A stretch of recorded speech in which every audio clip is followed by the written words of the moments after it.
Ey. Muy, pero muy buenos días. Sean todos bienvenidos a nuestro podcast de Derecho, Finanzas y un poquito más. Quien les habla, sus presentadores, Micael Trujillo, Juan Pablo Jacome y su servidor, Edward Spinock.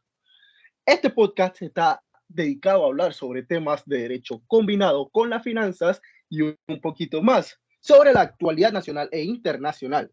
En este episodio hablaremos de un tema que nos apasiona y es sobre el financiamiento público.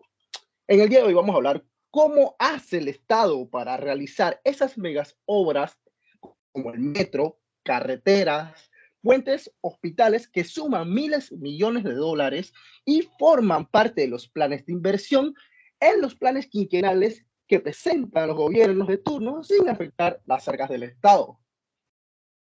Juan Pablo, ¿qué nos tienes que decir al respecto? Oh, gracias, Edward. Yo creo que simplemente aquí es mostrarle un pantallazo, qué es lo que hace el gobierno para hacer estas mega obras sin afectar el déficit fiscal. Como bien ustedes saben, y está normado en la Constitución, el presupuesto de la nación, dentro del cual se tienen que cumplir estos proyectos. Entonces, ¿cómo hace el Estado, sabiendo que cuestan mucha plata, para no afectar el presupuesto y que las mismas se realizan? Entonces, aquí hablaremos un poquito de esos temas, de cómo hace el Estado. Vamos a también hablar sobre la nueva modalidad que se instituyó en este gobierno, que es la modalidad de las asociaciones público-privadas. Y como punto final, un tema interesante y es un mecanismo que utilizó el gobierno actual para buscar mantener el déficit fiscal de acuerdo a lo establecido por la Ley 35 del 2008. Te tomo ahí un momento la palabra y te la paso, Edward. Y es que, como lo dice Juan, correcto, este gobierno las enmarcó hacia una institución en específica, las asociaciones público-privadas, con un director. Sin embargo, desde los inicios de nuestra historia hemos tenido concesiones y asociaciones por parte de inversión privada y pública que siempre han dado como resultado beneficios o sea, a través de la inversión privada para nuestro país. Solamente que ahora se tomaron el tiempo de estructurarlo, que es lo que me parece correcto. Edward. Por último, si bien es cierto, no es un tema relacionado con financiamiento de estructura o mega obra, sí nos pareció interesante presentarles sobre la operación que el Ministerio de Economía y Finanzas realizó finalizando el 2022, que les permitió mantener el déficit. Así es, así es. Yo creo que aquí debemos iniciar, yo hablé y lo mencioné antes, la ley 35, realmente es la ley 34 del 2008, para mantenernos cónsonos con la regulación. Y yo creo Correcto. que lo primero que hay que empezar es hablar el presupuesto. Como bien saben, en el derecho financiero, y esto está establecido en la Constitución, todos los años se hace el presupuesto que incluye los ingresos y los egresos del Estado y también incluye las inversiones. Entonces, ¿cómo hace el Estado hacer un megaproyecto? O sea, sabemos que, por ejemplo, el Metro de Panamá, línea 1 costó más de $1 billón. Línea 3, línea 2, todos han costado más de $1 billón, entre casi $1 billón o un poquito más. ¿Cómo hace el Estado para poder financiar estos proyectos sin afectar el balance?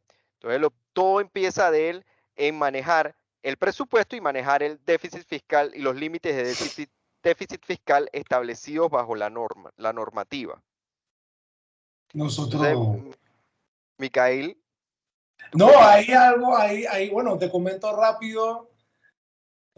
40% de inversión, 60% de administración. Nosotros como país somos un país rico en recursos. Entendemos que la administración pública, nosotros somos un país con el presupuesto de Costa Rica, El Salvador y Guatemala. Nosotros, a través de la emisión de bonos a pacto para la creación de liquidez, para poder fondear estos proyectos y muchos otros proyectos que tenemos como país, nosotros tenemos, y eso se los va a ampliar Juan, nosotros en realidad deberíamos estar pagando o devolviendo el dinero, capitalizando nuestra deuda a medida que pasa el tiempo. Sin embargo, nuestros gobiernos de turno han tomado la decisión de hacer presupuestos en déficit. Y por lo menos a mi parecer, para eso estamos haciendo este podcast, me gustaría intercambiar el pensamiento y el criterio de pensamiento sobre cómo nosotros podemos hacer o cuál es la visión que tienen ustedes de un presupuesto que nosotros podemos en realidad aminorar con la cantidad de obras y cantidad de dinero, liquidez. O sea, nosotros estamos a 4% en déficit anual, ojo. Y algo que no estamos contando en cuenta es que en la tasa de cambio se tiene que entender bien que nuestra moneda de curso legal, que hemos vuelto o aceptado como el dólar, tenemos una moneda nacional que es el balboa.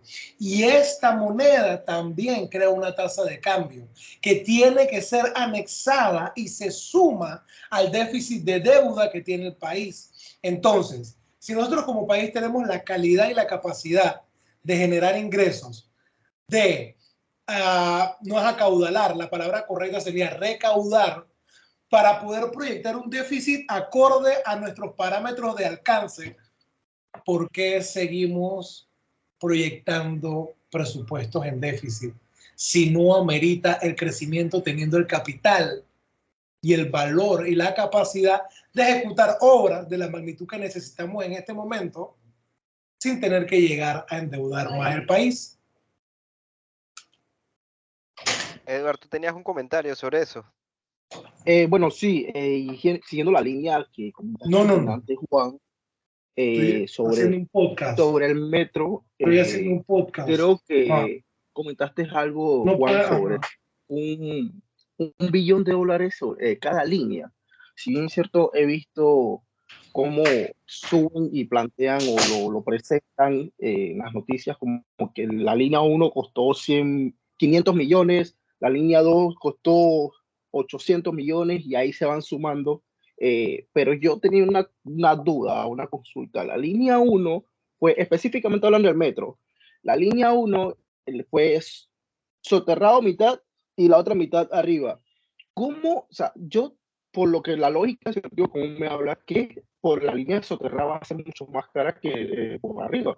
Entonces, ¿cómo es que la línea 1 costó menos que la línea 2 y ahora que la línea 3? Sí fue prácticamente la mitad soterrada y la otra en altura. O sea, no sé si ustedes tengan conocimiento de esa situación o tú, Micael, que sabes de estos temas de construcción, y tú, Juan, que sabes de temas de finanzas. Digo, yo creo que nos estamos desviando un poquito del tema, pero nada más pero atendiendo a tu consulta, sí, si bien es cierto, la línea 1 mantuvo una parte soterrada, la realidad es que la línea 1 era más corta que la línea 2. También tú tienes que contemplar que es muy importante, o sea, el costo por debajo es mucho más caro.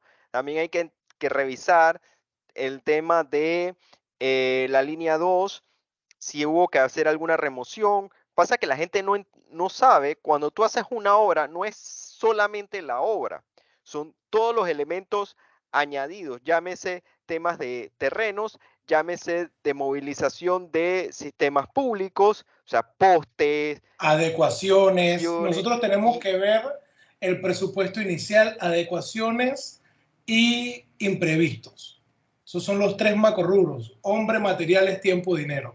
Es lo que manejamos cualquier administrador. Y esto es lo que maneja el administrador del Estado hasta el raspadero. La persona que maneja un carrito, que empuja un carrito de raspado, él sabe que él se tiene el mismo, él sabe que los materiales son sus insumos, él sabe que el hombre material es tiempo, él sabe que él en 3 horas de repartir helado generó X cantidad de dinero.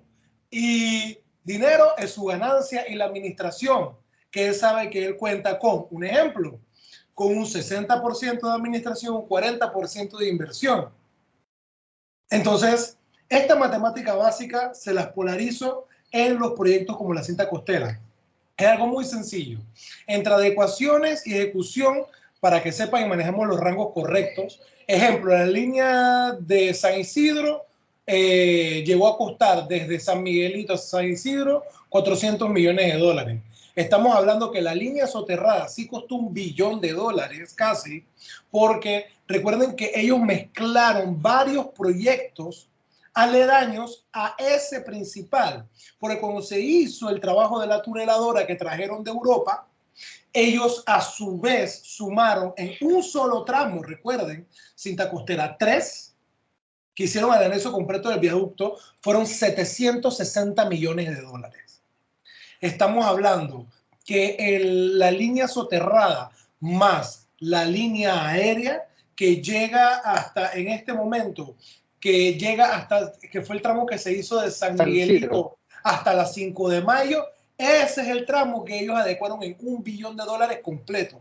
¿Por qué? Porque al momento de entregar la obra, contemplaron hacerlo pilotaje y hacer el soterrado. Entonces, por eso esa obra se elevó a esos costos. Ahora bien, creo que mejor de esto nos puede hablar o profundizar Juan, porque vamos a hablar del tema económico. ¿Cómo se hizo en ese momento para apalancar este tipo de obras, de mega obras?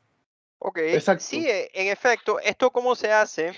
Se estableció, todos tenemos que tener claro que las contrataciones bajo el Estado están normadas bajo la ley 6 de, la ley 22 del 2006, que es la ley de contrataciones públicas. Entonces, bajo esa normativa, en el artículo 118 habla de lo que se le conoce como los contratos llave en mano.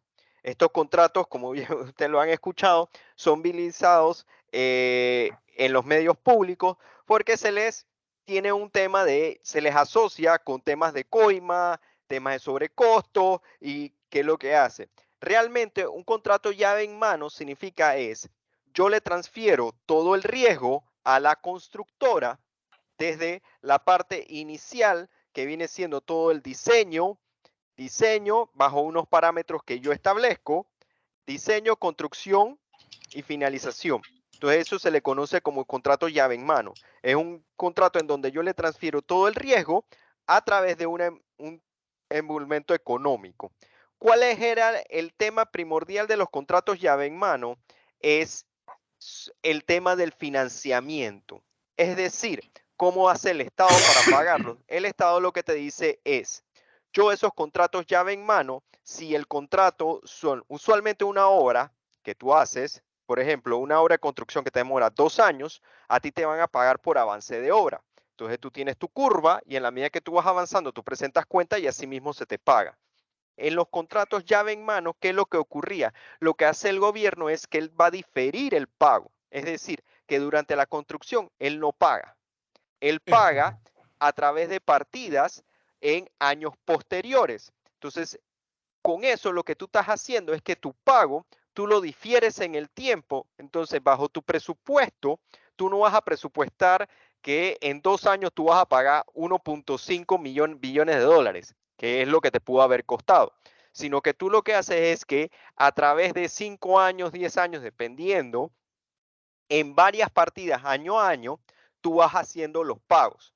Entonces, como de alguna manera, esto es un financiamiento en donde tú pateas la deuda a varios años y así tú te mantienes el tema del déficit fiscal. La proyectas. La proyectas. La proyectas y amortizas. Correcto. Entonces, es un mecanismo que es utilizado.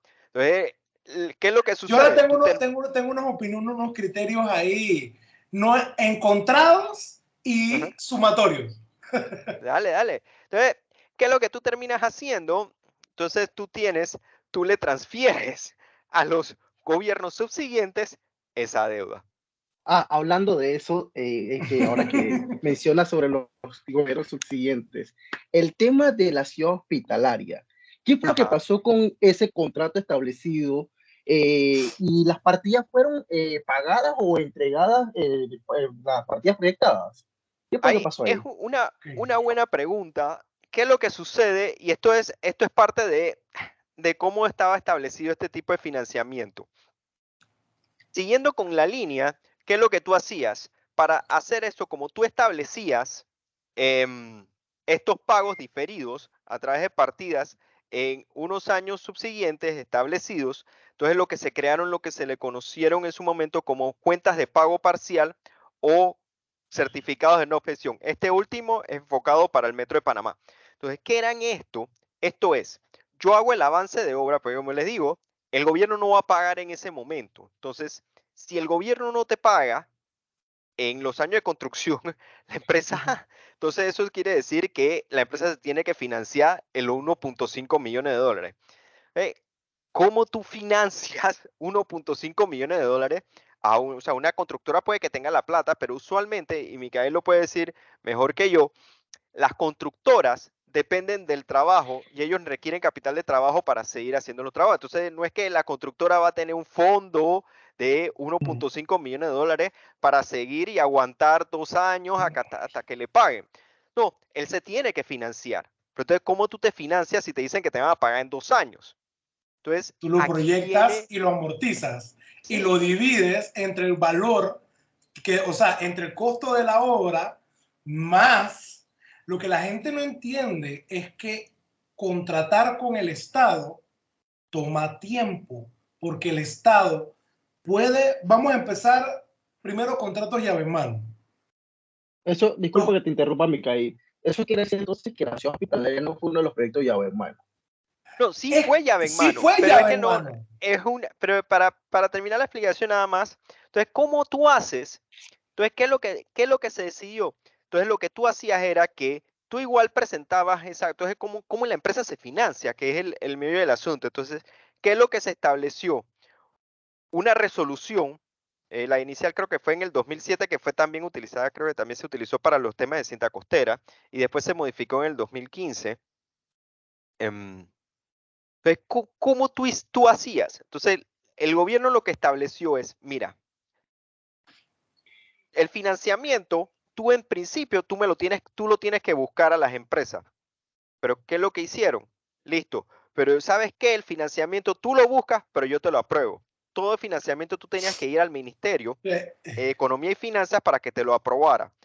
¿Y cómo lo hacía? Entonces, acuérdense, el Estado va a pagar en partidas en años subsiguientes. ¿Qué es lo que tú hacías? Tú haces avance de obra, normal, sencillo, pero ellos crearon algo que se le conoció como cuenta de pago parcial o certificado de no objeción. ¿Qué es lo que Es hacía ese que eso es un documento? avance. Es que les quiero hacer un No, no, no, comentario, nada más no, para y voy terminar. a hacer algo con nosotros, Juan Pablo, que esto es importante porque esto va a quedar para la posteridad. Te propongo, porque hemos mezclado tres temas. Desde el contrato principal, escucha, hemos mezclado la manera de financiamiento, que eso quiero que lo entiendan que es aparte. Exacto, Eso es una parte del contrato que estamos viendo en finanzas públicas y en financiamiento público, o sea, para que se entienda. Y estamos viendo entonces algo que forma parte del contrato dependiendo del tipo del contrato, porque en este caso, ejemplo, estamos hablando de un proyecto de construcción. Esto lleva un avance de obra. Esto recuerden que tenemos que aprender a deslindar tareas. Una cosa puede ser un trabajo de obra y otro de suministro. Siempre mantengamos eso claro. Existen proyectos de ejecución de obra y proyectos de suministro. Los proyectos de suministro son aquellos que ya tú tienes en ambos, tú tienes la partida resguardada. Sin embargo, como está explicando Juan Pablo, la proyección de entrega de ese financiamiento público viene dependiendo de la Dirección General del Ministerio de Economía y Finanzas a través de la recaudación y las partidas presupuestarias que el Estado se subroga a través del Ministerio de Economía y Finanzas, la proyección, ejecución y entrega de ese dinero. Entonces, si el contratista no terminó, estoy dando un ejemplo para que siga Juan, para poder incluir información que es necesaria para poder cimentar eso que tú estás construyendo, eso que tú estás hablando, porque lo estás diciendo bien, pero son diferentes materias, o sea, son diferentes, correcto, son diferentes materias que si las hablas solas no tienen una correlación, pero todo lo que estás diciendo va correlacionado. Entonces, ese presupuesto que el gobierno se subroga el derecho de, aunque exista la partida A, esa partida A puede ser utilizado el 20% de la partida A para pagar la partida Z, porque a ver, se necesitaban los fondos y se hizo una requisición. No es culpa del contratista, pero el Estado ahora tiene una obligación con el contratista que la única respuesta que te va a dar el Estado es: yo estoy haciendo un movimiento de partida. Entonces eso es el funcionamiento interno de la cosa estatal, del engranaje estatal, hablando de presupuesto. Pero por favor sigue para poderte apoyar. Porque es que eso que estás hablando es un avance de obra en construcción. No es lo mismo que un contrato de insumo, que el contrato tú entregas, pero el pacto son 90 días, por darte un ejemplo. Vamos a decir que lo tiran como en la empresa privada del mismo Super 99, que te lo tira 120 o a un año, 360, por dar un ejemplo de apalancamiento. En lo público hacemos eso y más, peor. Sí, el Estado demora en pagar, pero también es por el trámite que tú requieres llevar. Y a lo que iba era que tú generabas ese avance de obra. Ese avance de obra tenía que ser revisado y refrendado por la entidad contratante, llámese MINSA, llámese MOB, etcétera, y tenía que ser revisado por el MEF y tenía que ser revisado primordialmente como control previo y posterior por la Contraloría.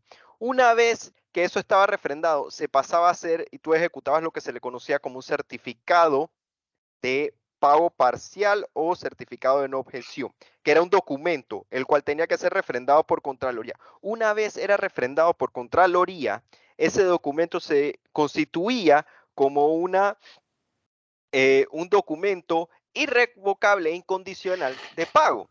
Entonces, ¿qué es lo que tú hacías? Ya cuando, entonces, eso ya, entonces tú ya no dependías, o sea, el financiador Eso es no plata, depende, lo que está hablando no Juan Pablo es depende ya de plata. la Ese obra, documento es no, un no instrumento de depende porque, financiamiento. sí. Entonces, ¿qué es lo que tú hacías? Entonces, y ese documento, lo que hiciste, esta resolución que yo hago referencia, te decía cómo se tenía que establecer los parámetros para generar ese documento y cómo tú lo cobras, hacías la gestión de cobro, que era una gestión de cobro la cual ya no dependía de la obra, o sea, se separó totalmente. Ya eso significa que tú certificaste para ese momento el avance de obra y tú generaste ese documento. Ese documento no va a depender de que si la Aunque obra sigas terminó o no avanzando. terminó, Exacto. sino que ya depende solamente de hacer la gestión de cobro de acuerdo a lo establecido y de acuerdo a la partida que se estableció en el momento en que se iba a pagar al inicio y está establecida en el contrato. Entonces, esto se volvió una manera de poder que las instituciones financiaran, porque tú me estás diciendo que tú lo que hace la institución, y voy a entrar en otro tema financiero que se le conoce como factoring o el factoraje. Entonces, ¿qué es lo que tú haces con el factoraje? Yo te entrego una factura que yo generé Por cobrar. por cobrar y tú me vas a pagar, o sea, tú me vas a adelantar el monto de esa factura. Entonces, y yo lo que quedo es que El tú al término correcto cederme esa sería factura, compra de factura. Tú exacto, compras la factura. así es. Entonces, ¿qué es lo que tú terminabas haciendo? Era que em, lo que tú terminabas haciendo era, estas empresas se financiaban porque ellos vendían esas facturas a entes financiadores que descontándoles el plazo, porque como ya tú sabías la fecha de pago, entonces tú le decías, bueno, si la factura era 100 y la fecha de pago es un año, entonces tú le descuentas los intereses generados en ese año y tú le das el remanente. Imaginemos, si fuese que tú tuvieses el interés fuera 20, tú tienes una factura por 100 a un año y tú generas un interés de 20, entonces lo que recibía el contratista era 80. La factura es por 100, pero es 80 lo que tú recibes, porque tú al final del año, la persona que le dio los 80 al contratista, se va al Y cobra gobierno, sus hace la 100. gestión de cobro y recibe sus 100. Y así es como se financian este tipo de proyectos, a través Sí, de factoraje sí. y lo más importante, es un factoraje que se le reconoce como sin recurso, porque el contratista no pone nada. Ya está. Y Ah, así es como se llegaron a financiar estos temas. Entonces, la Ciudad de la Salud Sí tengo entendido, creo, me parece que se financió a través de estos mecanismos, lo cual indicó que llegó un momento en donde ya se había El pagado. gobierno de anticipo. El gobierno de También, anticipo. Este es de los pocos aparte, proyectos de ese tiempo que el gobierno dio anticipo. O sea, nosotros por eso es importante que tú hables, que me gusta que estás hablando del tema de lo que llaman contratos llave en mano. Yo les ok, te voy a hacer asertivo con este tema bien rápido. Específicamente uno de lo que estás explicando de los avances de obra. ¿Ok? De ese, ¿cuál fue? Tú estás utilizando una palabra para el documento no revocable. no. ¿Cuál? ¿Cuál fue la palabra que utilizaste? El término. Irrevocable e incondicional. O los Correcto. docu. Ajá. Ah, eso específicamente es porque para que se entienda, en los proyectos de construcción tú tienes de 0 a 100. De 0 a 100, tú en el avance, en el inicio de la obra en 0, que no importa lo que vaya a hacer la obra, empieza en 0. Cuando tú pactas un avance, tu primer cierre, porque como son proyectos pactados a años, un año mínimo, tú estás hablando de que X cantidad de dinero tú no lo vas a poder abarcar en ese tiempo, pero ya tú estás ejecutando una tarea por la cual vas a devengar un cobro, un salario, estipendio, una ganancia. ¿Qué pasa con eso? Ejemplo, 40% es el primer avance. ¿Qué pasaba con los contratos de llave en mano? El Estado estaba trabajando o sea, el Estado estaba trabajando que el Estado estaba en un contrato llave en mano que está supuesto a que el contratista sea el que sufrague el 100% de los costos de la obra. Estos contratos llave en mano en el gobierno los estaban haciendo que el gobierno estaba avalando el 100% de la obra y daba los avances. ¿Qué pasa? Entonces entramos al tema de los avances de obra. El avance de obra es como tú bien lo estás diciendo, es un documento irrevocable. ¿Por qué? Porque es la aceptación del gobierno en que ese contrato que él tiene contigo como contratista ha llegado a un punto en específico. Ha llegado a que ese punto donde ya tú habías pactado como contratista, que se llegara del 0 al 40, ya llegó, ellos te lo pagaron. ¿Qué pasa cuando llegas de 40 a 60? Ese es el avance de obra. Y esa ejecución que tú pactas, ejemplo, entra los ingenieros, los arquitectos, las personas que se encargan de revisión de obra, entra de otros estamentos, como lo explicaste muy bien, de la Contraloría a revisar los documentos, pero vienen de las oficinas de mantenimiento y arquitectura, de las oficinas del estamento contratante a revisar los avances de obra. Por eso es que se cierra ese pequeño engranaje de que la cuenta te permita a ti ese documento generar dinero. Ese es el avance de obra. Entonces, eso es como contratista. Sobre el tema del factoring, sin el factoring aquí, tú no pudieras avanzar, y es el tema del apalancamiento. Sin el factoring, tú no puedes avanzar la obra en función de estos megaproyectos, porque llega el momento donde el gobierno no te paga y tú tienes una cuenta, por darte un ejemplo, $180,000, por darte un ejemplo, y sin ese dinero, tú no vas a poder llegar al 100% de la obra, que es con el dinero que tú cubres la fase faltante. ¿Qué pasa con eso? Si tú te quedas sin ese dinero y tú te quedas sin responderle al Estado, que es lo que pasa muchas veces, con infinidad de proyectos que hemos visto a nivel nacional, y es que tú estás cayendo en un incumplimiento de contrato con el Estado.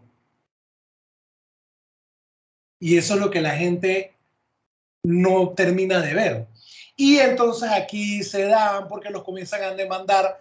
Si cambia el gobierno, los demandan por peculado. ¿Dónde está esa plata? ¿Por qué usted no terminó? ¿Por qué usted no hizo esto?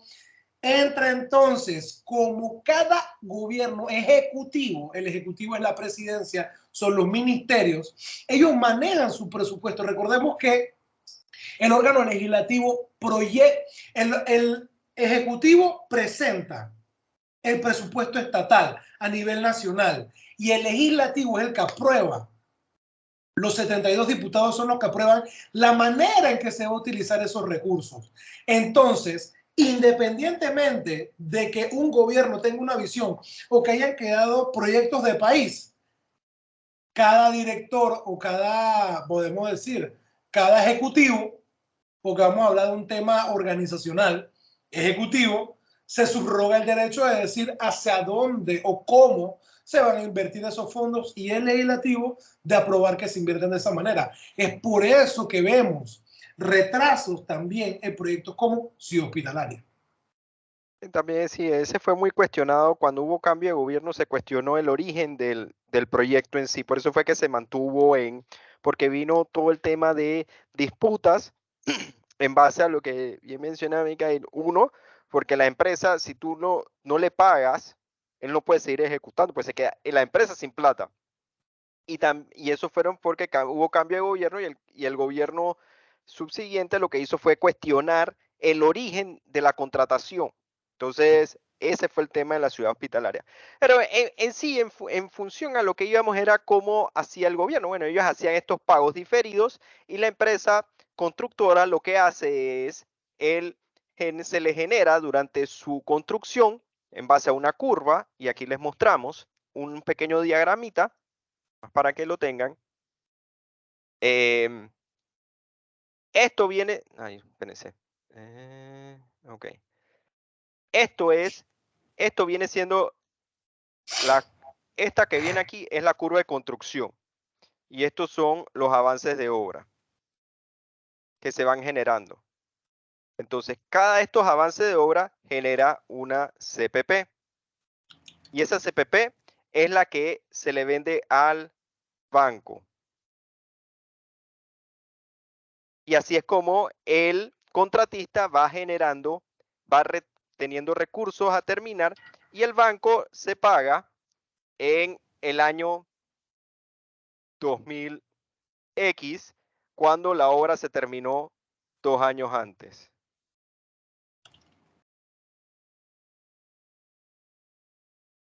¿Ok? Y así es como funcionaban este tipo de proyectos. Estos proyectos fueron cuestionados porque ¿qué es lo que termina pasando? Oye, le terminas pateando la deuda a otro gobierno, que él ya es una deuda que en el presupuesto, cuando él lo genera, él ya tiene establecido que él tiene que colocar esa deuda. Entonces tú dices, bueno, entonces ahora ya yo no voy a tener plata para poder seguir proyectando porque yo tengo que pagar los proyectos de hace par de años. Entonces, en ese sentido, ¿qué es lo que hace este gobierno? Y siguiendo la tradición de muchos países de Latinoamérica, o sea, él busca la manera, y esto también a recomendaciones por parte de instituciones financieras internacionales, de buscar otro mecanismo para financiar este tipo de proyectos de inversión pública. Y este mecanismo se le conoce como las asociaciones público-privadas, que es un mecanismo que tiene sus orígenes haciendo la investigación, increíblemente desde los tiempos de Roma, sí. En donde como los pueblos hacían las carreteras y las financiaban, también en la época feudal, que eran los feudalistas los que lo terminaban haciendo, pero tiene su auge en los 70 en el Reino Unido, y que países como Chile, Colombia, han sido países propulsores de este tipo de asociaciones de hace un par de años. Es más, Colombia ha hecho muchos de sus proyectos carreteros, los ha hecho a través de las asociaciones público-privadas. No me acuerdo cuál es la regulación de ellos allá, pero sí tengo entendido que ellos, a diferencia de Panamá, de la regulación de Panamá, la solicitud puede ser a través de entidades públicas o a través de solicitudes privadas. Entonces, en Panamá se establece lo que es este mecanismo Esto fue uno de los detalles, si se recuerdan, fue una de las soluciones que propuso en el plan de trabajo del gobierno del excelentísimo presidente Cortizo, de establecer el marco para este tipo de obra. Y ese mismo se logra con la ley 93 del 2019 y su reglamentación a través del decreto ejecutivo 840 del 2020.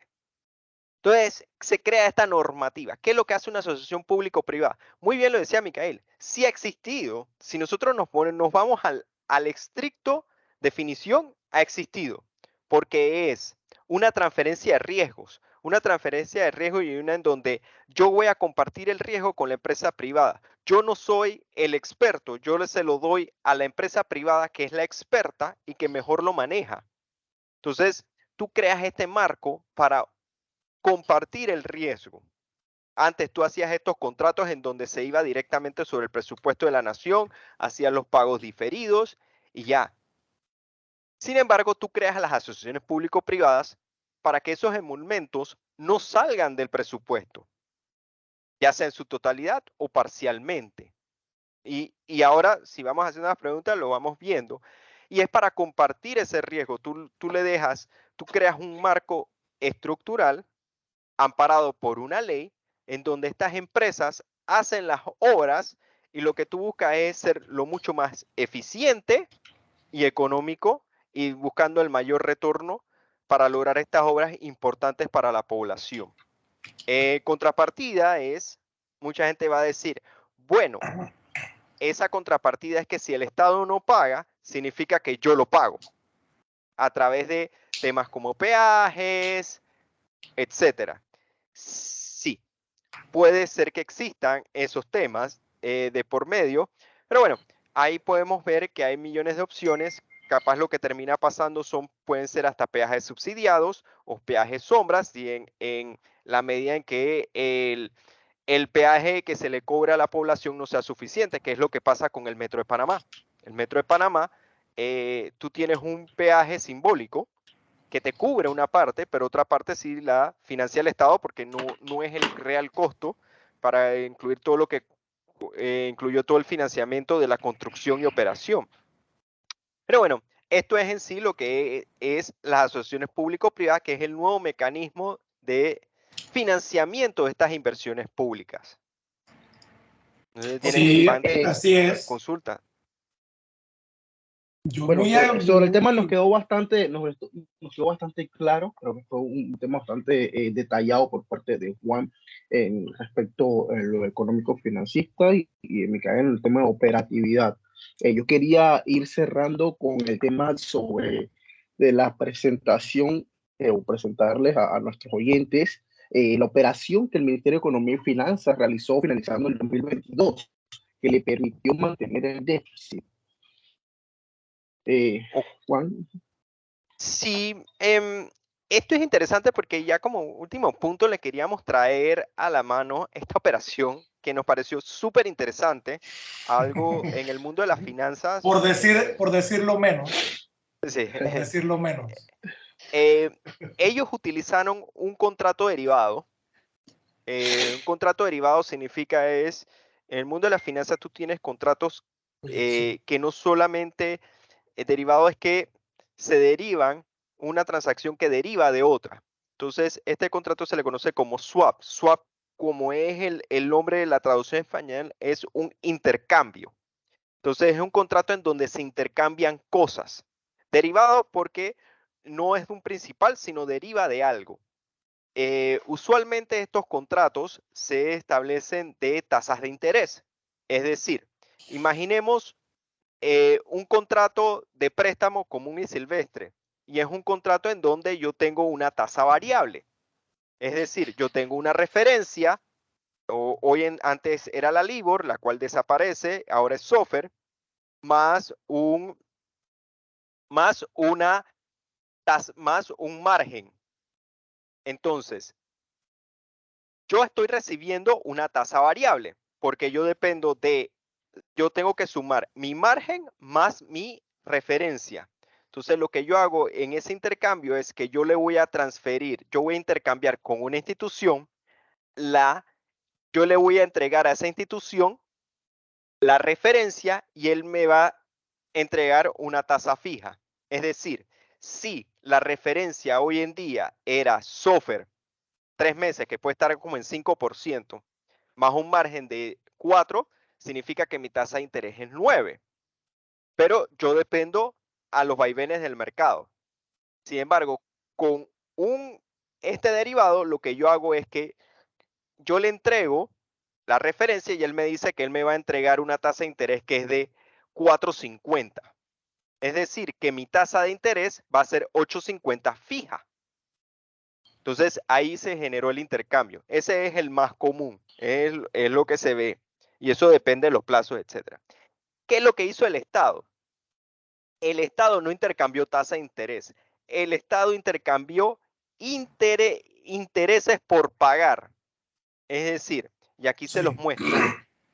El Estado tenía, y no sé si están viendo Pero en la mi belleza pantalla. de eso que tú estás hablando, y ahí mientras vas presentando en la presentación, es que exactamente por lo que están haciendo es que lo pueden hacer, porque estábamos hartos de deuda. Y como estamos hartos de deuda, solamente pudieron decir, hey, yo te voy a pedir más plata, pero quiero que me aminores la de esta con esta, porque estamos, o sea, tienen que entender algo. El país es súper, o sea, está lleno de bonanza. Lo que no vemos esto somos los propios panameños. Hay estructuras que nos permiten de verdad como país, por la posición, por el tema económico, sí, la ganancia por el tema económico y la ganancia económica que tenemos nosotros, por la posición, obviamente, nuevamente. Nosotros todavía hay mucho que hacer, aunque estemos en 40% de déficit presupuestario. Interesante, y es verdad, o sea, y como ya dice Micael, ¿qué es lo que se hizo? El Estado tenía ciertos pagos de intereses, ni siquiera deuda, pues Ni la deuda es siquiera deuda, alta. no era capital, Entonces era son los pagos intereses. intereses y estos intereses pegan contra el déficit fiscal. Entonces, ¿qué es lo que hizo el Estado? El Estado le entregó a la institución estos pagos de intereses que tenía que sufragar este año. Miran que van desde el septiembre del Voy a, 22 voy a hasta ampliar un poco diciembre más. del 26. Interesante. Y la entidad los recibe, es decir, esa entidad los va a pagar y el Estado los va a terminar pagando en diferentes partidas a partir del 2024. Y lo pone un poco más interesante todavía es que lo lleva, no solamente los paga, porque estos son pagos de intereses en dólares, sino que los paga en dólares y en francos suizos. Cambio de moneda. Obviamente, ¿qué es lo que está de por medio? Sí, esto significó que aumentamos la deuda. O sea, lo que él hizo fue, en vez de pedir un bono, en vez de hacer un bono, emitir bonos para pagar estos intereses, lo que hizo fue un intercambio de intereses, en donde la institución los va a pagar a los tenedores de esas deudas y después el Estado se los va a pagar a esta institución a partir de el 24 en diferentes partidas a una tasa de interés la cual terminó siendo casi como del 8% si uno se pone a ver. Déjame apoyarte para que explicar, déjame apoyarte para que se entienda. Ese dinero que nosotros hemos pedido prestado a futuro, a pacto, que todavía debemos intereses, más todo el dinero que hemos pedido hasta ahora, que también tiene intereses, seguimos debiendo el mismo capital. Eso es belleza, porque recuerden que es 40% menos. Pero el capital que se mantiene, nosotros estamos negociando ese 40% de, de espacio, de gabela, de interés, de dinero inexistente, porque ese dinero ni siquiera ha llegado a que se haga firme su cobro, a que sea exigible. Como no hemos llegado al término de que ese dinero siquiera sea exigible, tenemos la oportunidad, mira tú, de poder pedir más dinero a capital, pero mejorando nuestros intereses. O sea, yo quiero que esto también se entienda como algo positivo. que nosotros tenemos en realidad una oportunidad de solucionar los problemas que aquejan al país. Pero creo que las mentes que entienden esto se tienen que meter más en temas en pro de Panamá. No, o sea, en pro de salvar esta economía que en realidad, si nosotros hacemos esto correcto, en 7 años, tenemos en este momento somos una de las economías más fuertes de Latinoamérica. No tuviéramos la capacidad de ser un hito americano continental a nivel mundial. Porque tendríamos la capacidad de cambiar el futuro, la normativa, lo que rige lo que somos en este momento. Pero sí hace falta tomar decisiones un poco más. Hay que aguantar ese caballo de nosotros que va suelto, que va sin Hakiman, o que va, dale. Y yo te pongo aquí, tú dale. Bueno, Y es sí, correcto. yo quería Dale. yo quería ir finalizando, pues comprometiéndonos con hacer un próximo episodio porque me pareció muy interesante. Y bueno, sobre el financiamiento y la economía panameña. Sabes que me llamó la atención ahora que ustedes nos hablan sobre la deuda panameña y todo lo demás. Como hace menos de 5 meses, el Estado panameño recibió 2.494.4 millones de parte del Canal de Panamá en diciembre solamente del 2022. Me gustaría hablar sobre eso y qué es lo que se hace con esos fondos para el próximo capítulo. Tema muy interesante. Sí, creo que se puede investigar lo que esos son. Esos fondos, creo que me parece que de alguna medida están regulados para su funcionamiento y creo que son para inversiones establecidas. Si tú ves que hay muchos proyectos que son los que se financian, son proyectos menores, son los que se utilizan para ser financiados a través con los aportes del canal, de una manera igual con lo que va a pasar con la mina, en donde el pago, una vez ya se ratifica el contrato, va para sufragar el tema de la caja del Seguro Social. Son fondos que de alguna manera la ley ya regula cuál es su funcionamiento. Pero es importante, eso es un beneficio muy importante, los beneficios que Panamá recibe por parte del canal. Son parte de los ingresos y tienen su funcionamiento establecido. Y lo podemos dejar para un próximo podcast. De igual manera, en otro próximo podcast podemos atender un poco más el tema de las asociaciones público-privadas. Aquí se habló de manera muy general y les dejo nada más con el último, que actualmente, si bien la ley tiene vigencia el 2019, reglamentada en el 2021, hoy en día se tienen 3 proyectos, uno ya en proceso próximo a licitarse, que es la rehabilitación y mantenimiento de la carretera Panamá Este, o sea, todo lo que es la carretera que va desde, ya pasando posterior, o sea, como desde Chepo hasta Darién, y que esa está próxima a licitarse, y esa se va a estar licitando ahora a finales de mayo, casi junio. Tenemos el tema de la cuarta línea de transmisión eléctrica. Toda esta cuarta línea va a pasar por todo lo que viene siendo el área del Caribe, o sea que va desde Bocas del Toro hasta Colón.